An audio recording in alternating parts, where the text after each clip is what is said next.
আহি ঐতিহ্যমণ্ডিত কমেও 100 বছৰ মই জনাত তেতিয়াৰ নবাব এই ফাতেমা আছিলে তেখেতৰ নাম মই জনাত তেওঁৰ দেউতাকে এই মছজিদটো স্থাপন কৰিছিলে আৰু আজি দেখি পেলাই মই সঁচাকৈ আপ্লুত হ'লো ইমান এটা সুন্দৰ আয়োজন প্লাছ যথেষ্ট সমাগম হৈছে আমাৰ ধৰ্মপ্ৰাণ ৰাইজৰ আৰু মই আশা কৰিম সকলো ৰাইজৰ সহযোগত আমি আৰু অলপ সুন্দৰকৈ তুলিলে যেহেতু ওচৰতে এখন মানাহ এটা নেশ্যনেল পাৰ্ক আছে ভিজিটৰ আহে সকলোৱে যাতে নজৰত পৰে যে এখন ঐতিহাসিক এটা 100 বছৰীয়া এটা মছজিদ ইয়াত আছে হয়তো মানুহৰ দৃষ্টিত পৰাকে এটা কিবা এটা মই পদক্ষেপ ল'বৰ কাৰণে মই ৰাইজসকলক আৰু মই নিজেও যিমান পাৰোঁ বাগানৰ ফালৰ পৰা মই সহায় কৰিম আৰু আমাৰ কৰ্তৃপক্ষৰ ফালৰ পৰা আমাৰ বাগানৰ লগত ওতঃপ্ৰোতভাৱে জড়িত মফিজ ডাঙৰীয়াইটো সকলো দিশত সহায় কৰিছে আৰু আশা ৰাখিম তেখেতে সকলো দিশত ভৱিষ্যতলৈও সহায় কৰিব আৰু সকলো ৰাইজৰ এই অনুষ্ঠানটিত মোৰ ফালৰ পৰা সকলোলৈকে ঈদৰ শুভেচ্ছা জনালোঁ খুব ভাল লাগিছে আৰু এইখন মছজিদৰ লগত আমাৰ পূৰ্বপুৰুষৰ এটা ঐতিহাসিক সম্পৰ্ক জড়িত আছে এইটো আপোনাৰ 104 বছৰ এই মছজিদৰ ক্ষেত্ৰত আমি ক'বলৈ গ'লে আমাৰ নবাব বাগানৰ যেতিয়া 1924 চনত এই বাগানখন স্থাপিত হৈছিল তেতিয়া আমাৰ বুধিয়া কৰিয়াই এই নবাবৰ লগত বাগানখন ফাউণ্ডেশ্যন কৰিছিল আৰু আমি তেখেতৰ নাতিপুতি এনেকুৱা যাতে আমি এই মছজিদখন চিৰ যুগমগীয়া আমাৰ এই ফাতেহাবাদ মানাহ অঞ্চলত থকা মছজিদখনক যাতে আমি আৰু উজ্বলাই ৰাখিব পাৰোঁ সেইটো ঈশ্বৰৰ ওচৰত প্ৰাৰ্থনা কৰিছোঁ আৰু আমি যাতে সকলো জনগোষ্ঠীয়ে একেলগে মিলিজুলি এই মছজিদখনত প্ৰত্যেক বছৰে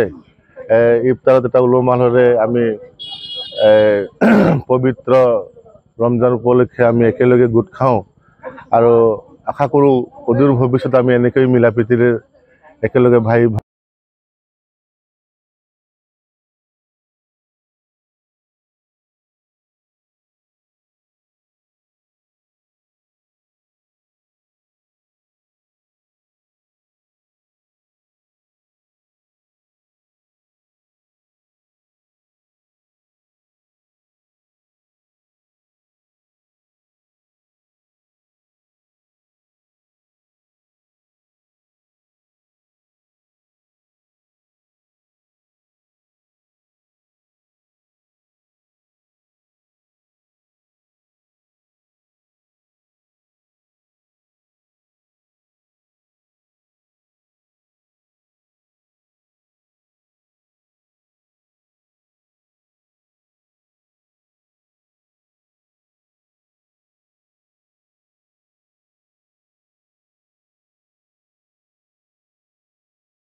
ना धरी होने तो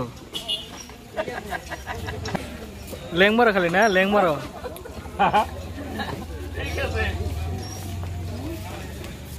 चल दा इधर पर है जैसे हमारा लास्ट एक बार लास्ट हाँ ये तो माल ये लो ना